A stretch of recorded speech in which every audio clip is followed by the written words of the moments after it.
Welcome, travelers, to Adventures in Security. In this video, we explore how to collect, use, and manage device and network logs. You can download the video script from the link below. Think of logs as the black box on an airplane. When something breaks or someone attacks, logs tell us what happened, when it happened, and who or what was involved.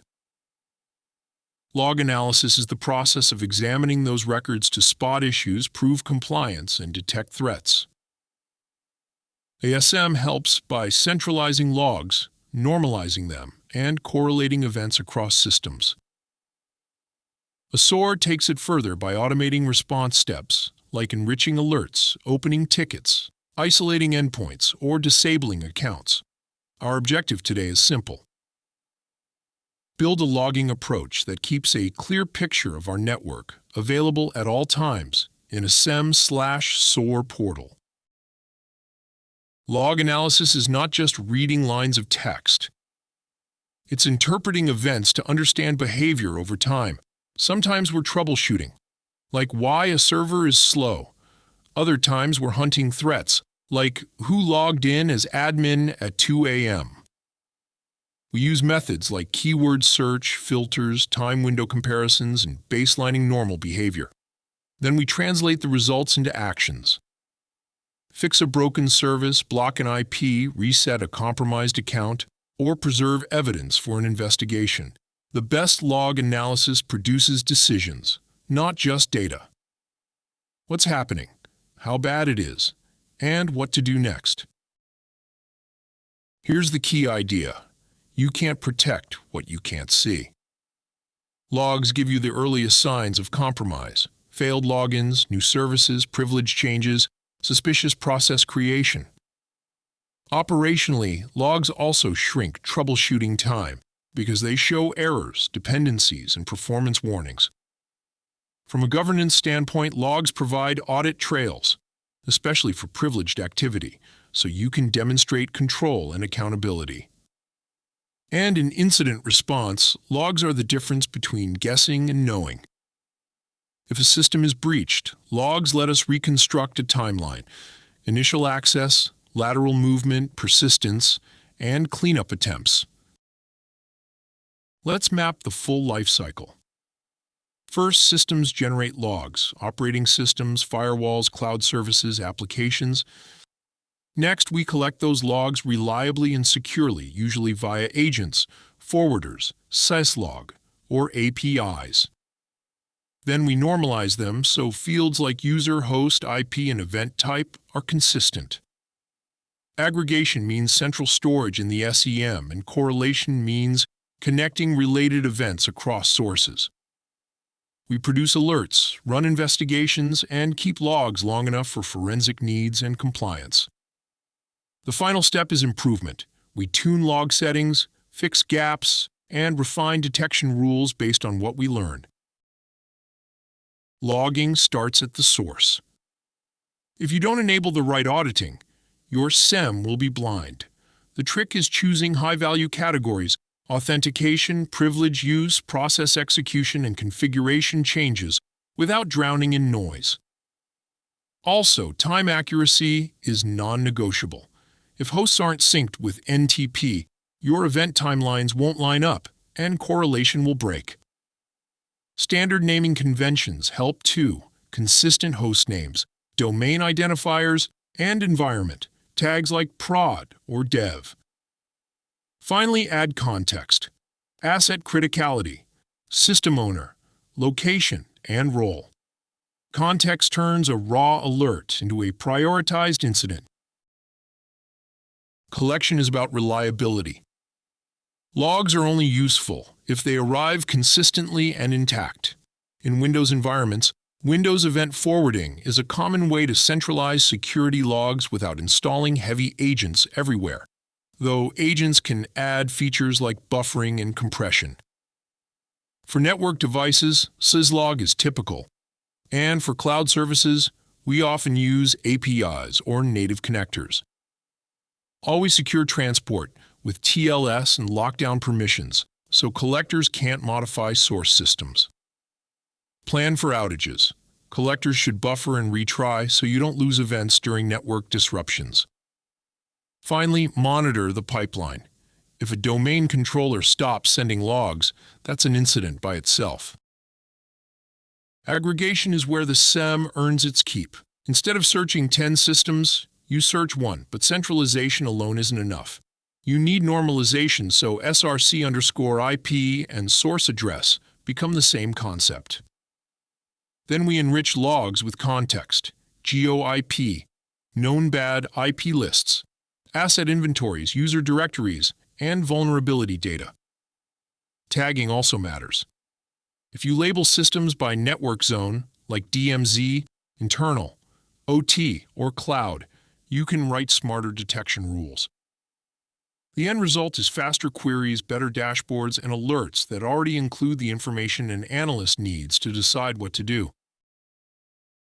Correlation is how we move from one weird event to this is an attack. We connect events by common fields, user, host, source, IP, destination, and a time window. For example, a VPN login from a new country, followed by repeated failed logins to a server, followed by a new admin group membership. That sequence tells a story. Multi-signal correlation reduces false positives because one event alone might be harmless, but 3 events in a row are suspicious.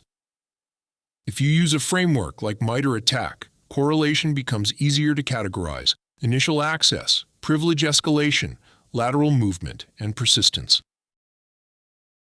Retention is a business decision with security consequences.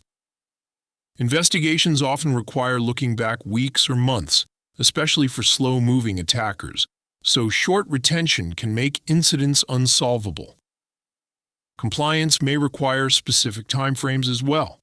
A common approach is tiers: hot storage for fast searching, warm for less frequent queries, and cold archive for long-term retention.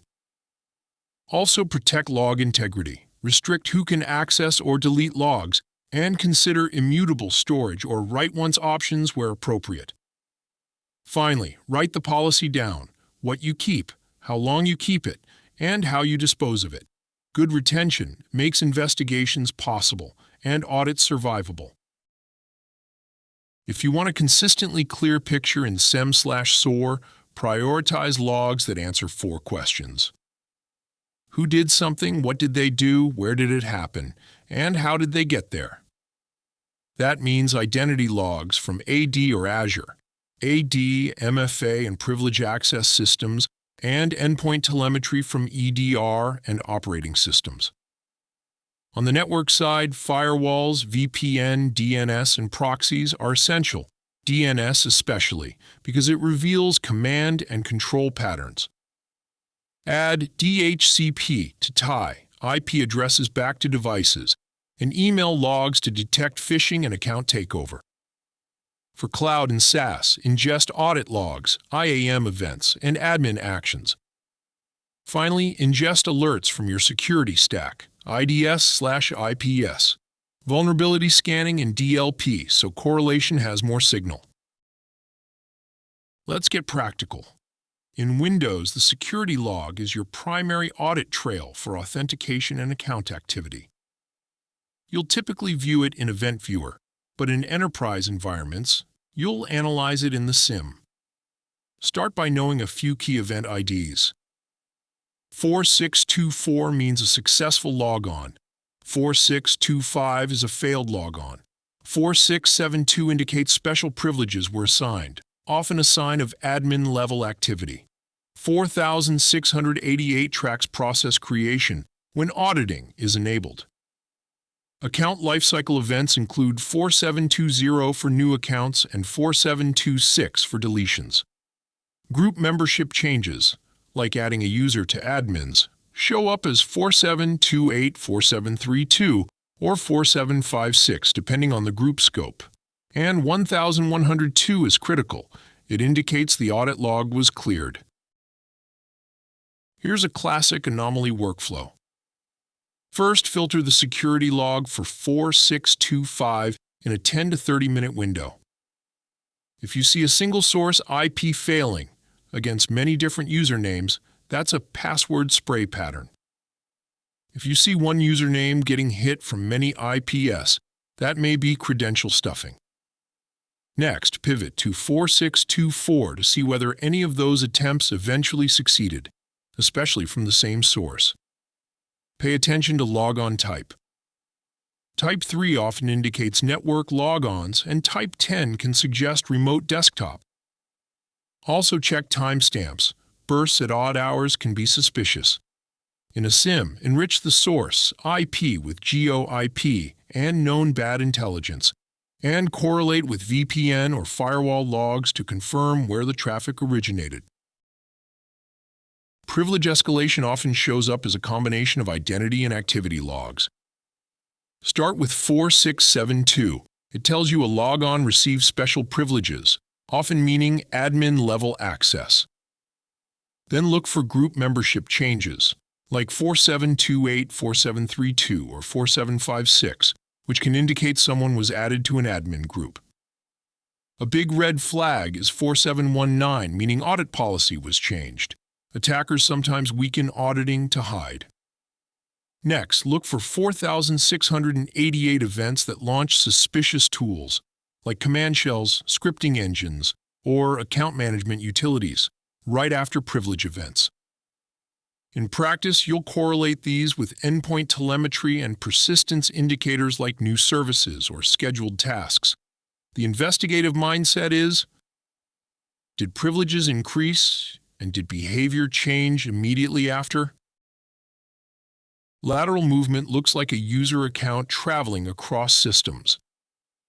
In the security log, you may see repeated 4,624 successful logons across multiple hosts in a short period, especially if that user doesn't normally touch those systems.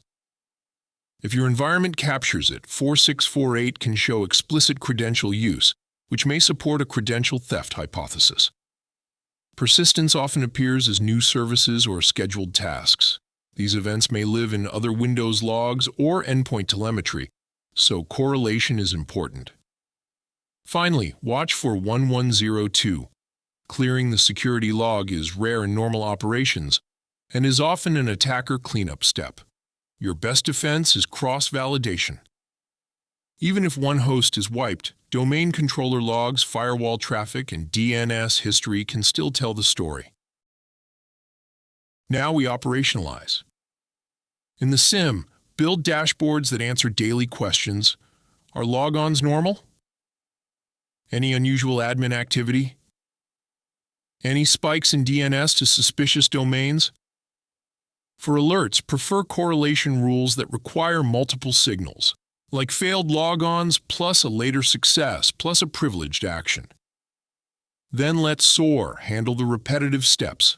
Enrich an alert with user details, asset criticality, GeoIP, and recent activity. Check whether the account has MFA. And if confidence is high, contain by disabling the account or isolating the endpoint, always aligned with your procedures. During triage, keep it systematic. Identify the user, source, host, and create a timeline. Then expand scope. Is this happening to others or just this one account? Let's close with the big picture. Logging is how you get visibility, and SIEM/SOAR is how you turn that visibility into faster, more consistent detection and response. If you do nothing else, make sure your identity logs, endpoint telemetry, and core network logs, firewall, VPN, DNS, are flowing cleanly into your SIEM. Correlation is the skill that separates noise from incidents, so train yourself to look for sequences and supporting evidence across systems. Don't forget retention and integrity. If logs aren't kept long enough or can be altered, investigations fail.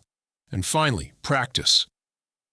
Pick a Windows security log dataset and run the example workflows, such as brute force, privilege escalation, and lateral movement.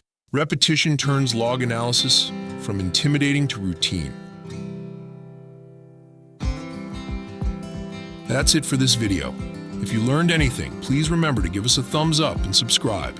And until next time, Be careful what you click.